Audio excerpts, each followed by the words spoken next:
Operation Epic Fury.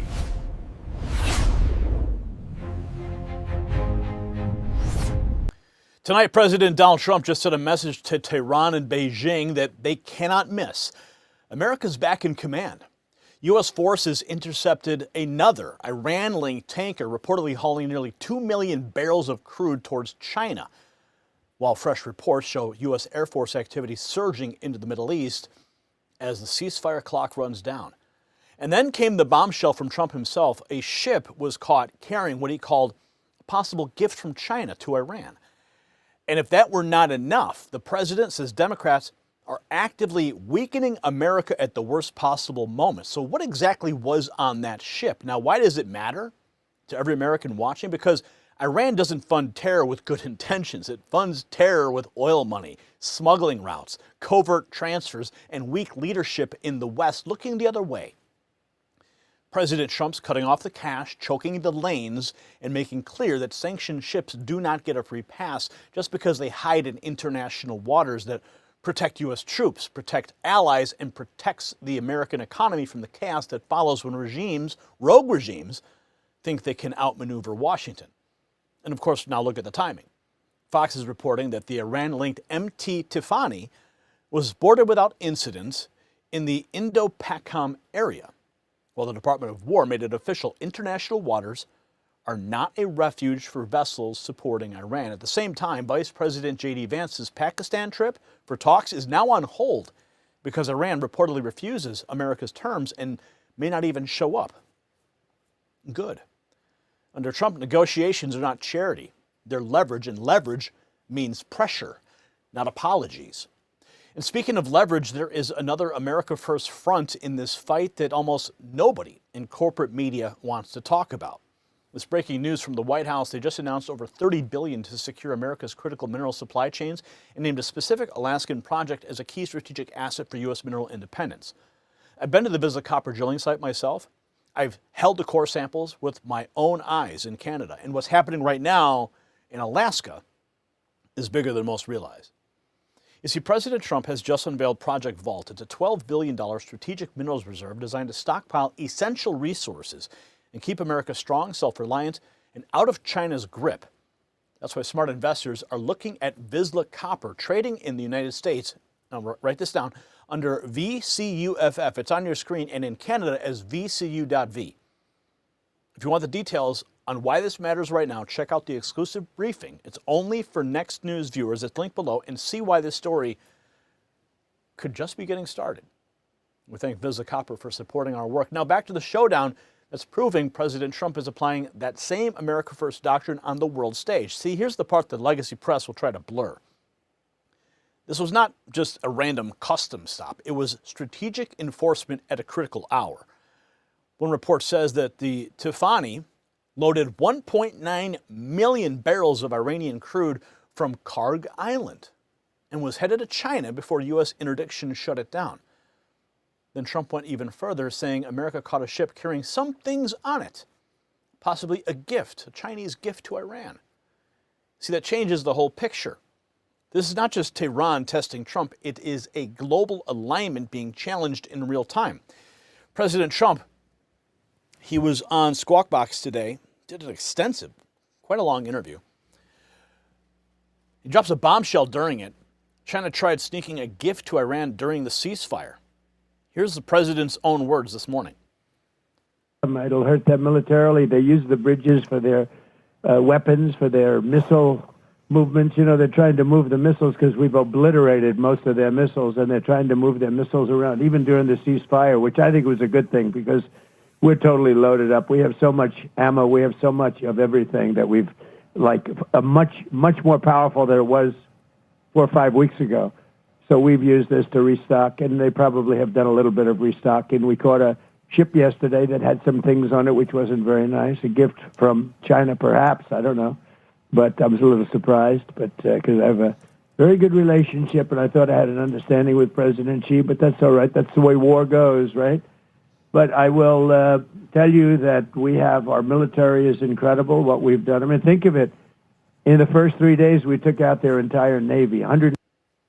Took out their entire Navy in just days.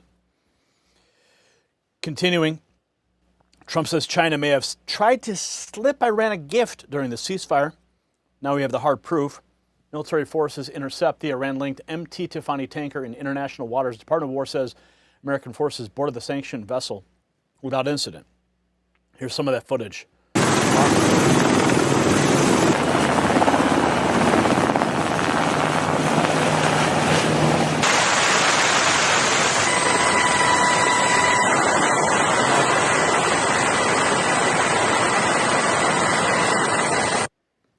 Well, apparently they fared a little bit better than the previous tanker that had 3 holes in the engine room after we shot them.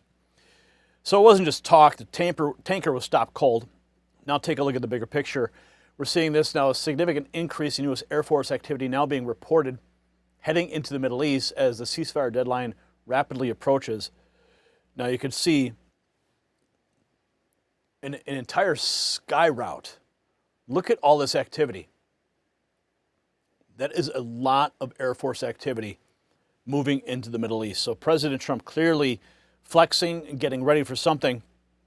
The pressure campaign is picking up, clearly getting real. Now the details on the Tifani tanker. Iran tried sneaking 1.9 million barrels of oil. Trump said, nah.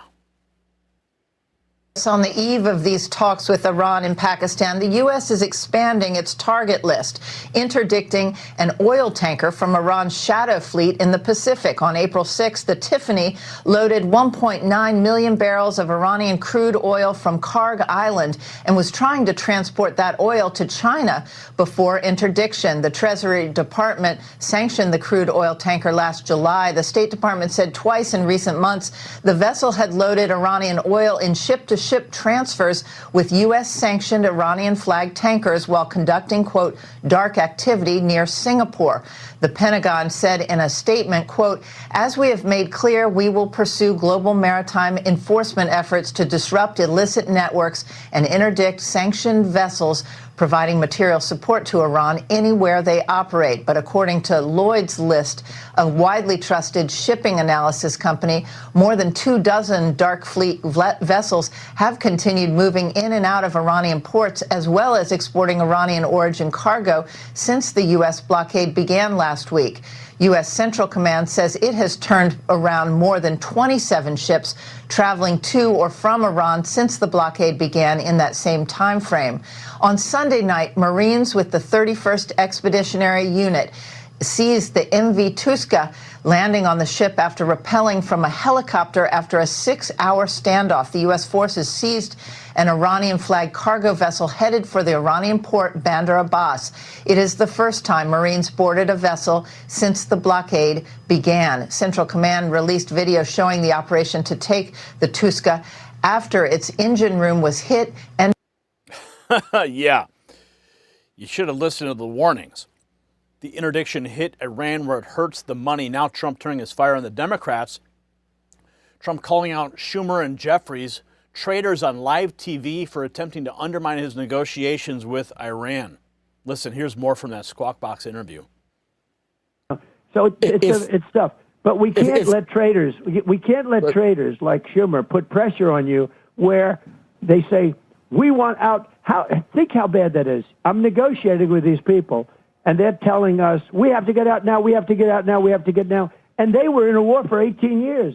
They were in a war for, think of that, Vietnam, 19 years, Iraq, 8 years. So right. I want to make a good deal. I'm not going to be rushed. I have all the time in the world. I want to make not a good deal. I want to make a great deal. I don't want to do this, go through this. And, you know, I mean, if you look at this, what we've suffered in terms of losses, we lost 13 men, and that's terrible. I wish we didn't lose one. But if somebody would have said, we've done this and obliterated that country, obliterated it, and we lost 13 men, people would have said, that's not possible to have done that. It's not possible. Right. So we've done a great job, and I don't want to be rushed by people that are really treasonous as far as I'm concerned, where they're, and it's just, you know, I watch this low IQ guy, Hakeem Jeffries. He's a totally low IQ person, and he's always ranting and raving, oh, this war is so terrible, terrible. They shouldn't be saying that when we're in the midst of a negotiation, because it does hurt us somewhat it gives the other side some hope, and I don't want them to have hope. Good Lord. Democrats, he called them traitors and treasonous. His point is simple: you don't hand the enemy hope while America is negotiating from strength. And now the pressure is colliding with diplomacy. Fox reporting J.D. Vance's Pakistan trip is on hold because Iran won't accept the terms. It is official. The talks are now on hold because Iran is flat out refusing. But now it appears to be official that J.D. Vance, the vice president's trip to Pakistan to meet with Iranian officials for a second round of negotiations is on hold. This is because the Iranians, who really don't have much of a negotiating position, have decided that they don't want to accept America's terms, and so they're not going to show up. So more on this as we get it. Sandra? Sounds like we're getting closer to bridges and power plant day. So Iran is refusing the deal. Talks frozen. The Department of War making it official, the former statement on the overnight boarding. Overnight, U.S. forces conducted a right of visit maritime interdiction and boarding of the stateless sanctioned MT Tifani without incident in the Indo-Pak area of responsibility. We made clear we will pursue global maritime enforcement efforts to disrupt illicit networks and interdict sanctioned vessels providing material support to Iran anywhere they operate. International waters are not a refuge for sanctioned vessels. The Department of War will continue to deny illicit actors and their vessels freedom of maneuver in the maritime domain. Historic. Right there. Released directly from the Department of War. The official confirmation, boarded without incident. The White House official statement from President Donald J. Trump. I'll read it for you. This just in. Based on the fact that the government of Iran is seriously fractured, not unexpectedly so, and upon the request of Field Marshal Asim Munir and Prime Minister Shehbaz Sharif of Pakistan, we have been asked to hold our attack on the country of Iran until such time as their leaders and representatives can come up with a unified proposal. I therefore directed our military to continue the blockade and in all other respects remain ready and able, and will therefore extend the ceasefire until such time as their proposal is submitted and discussions are concluded one way or another.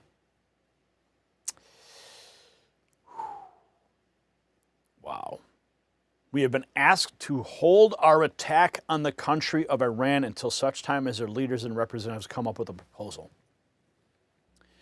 So, Bridges and Power Plant Day put on hold for now until Iran can get their shit together. And there it is. The truth the establishment doesn't want said out loud. Trump's not just negotiating with Iran, he's collapsing the support infrastructure around it. Cut off the tanker, block the oil cache, expose China's back channel role, flood the region with unmistakable U.S. military readiness, and then force the regime to the table from a position of total American strength. And that is why Trump tore into Schumer and Jeffries on live TV, because when Democrats signal retreat during negotiations, they hand hope to the enemy. Trump said it plainly: do not rush, do not fold, do not let weak men sabotage leverage. This is peace through strength, not peace through fantasy. So to sum this up clearly, President Trump blocked a sanctions-busting Iranian-China oil move. U.S. forces boarded the vessel without incident. Air activity is increasing as the ceasefire deadline closes in, and Iran is already refusing terms strong enough that J.D. Vance's next round of talks is now on hold. That's not disorder, that is pressure working. The Trump administration is proving again that America does not have to beg rogue regimes. We can dominate the lanes, control the money, and set the terms. Now, I want to hear from you. Do you support President Trump using maximum pressure to crush Iran's smuggling network, yes or no? Drop your answer in the comments and share this report everywhere. Subscribe if you are done with corporate media spin, and text raw feed to 844-840-4963 to bypass the algorithm suppression and get a direct message from me to your phone. And check out the Next News merch shelf below this video, because America First is back and Trump is making sure the entire world knows it. The system controls information. Information control is power. They don't want you to see this. The truth only survives together. They don't want this shared. Share this now.